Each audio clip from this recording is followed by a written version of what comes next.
அனைவருக்கும் வணக்கம். என் பேர் டி.கே. சாமிலால். இன்றைக்கி உங்களுக்கு வண்ணங்கள், அதாவது கலர்ஸ், இந்த நிறங்களை பற்றியெல்லாம் இன்றைக்கி நடத்துகிறதா இருக்கேன். பெரும்பாலும் கருப்பு, சிகப்பு என்கிறது உங்களுக்கு தெரிஞ்சிருக்கும். இந்த மாதிரி நடத்துறதுக்கு முன்னாடி இந்த சேனல் உங்களுக்கு பிடிச்சிருந்தான்னா சப்ஸ்கிரைப் பண்ணுங்கள், அந்த லைக் பண்ணுங்கள். ஏதாவது டவுட் இருந்தான்னா கமெண்டில் போடுங்க, கிளியர் பண்ணிடுறேன். இப்போ டாப்பிக்கு போகலாம்.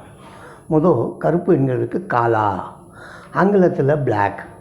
இந்த மாதிரி நிறைய பேர் இப்போது ஆங்கிலத்தில் சொல்கிறது தான் விரும்புகிறாங்க. பிளாக்னு சொன்னால் தான் புரியுதுன்னு நினைக்கிறாங்க. காலா அப்படின்னு ஹிந்தியில் சொல்லணும்னா அது சிலர் தான் சொல்லுவாங்க, மற்றவங்கெல்லாம் பிளாக். அதே மாதிரி ரெட்டு அப்படிங்கிறதுக்கு சிகப்பு, அதுக்கு லால் அப்படிங்கிறது.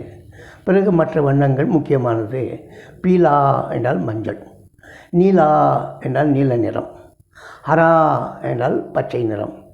இந்த மாதிரி நிறங்களெல்லாம் ஹிந்தியில் சொல்லணும்னா ஹிந்திக்காரங்களுக்கு நாங்கள் எங்கள் மக்கள் அப்படின்னு நினச்சி சந்தோஷப்பட்டு அந்த மாதிரி பழக ஆரம்பிப்பாங்க.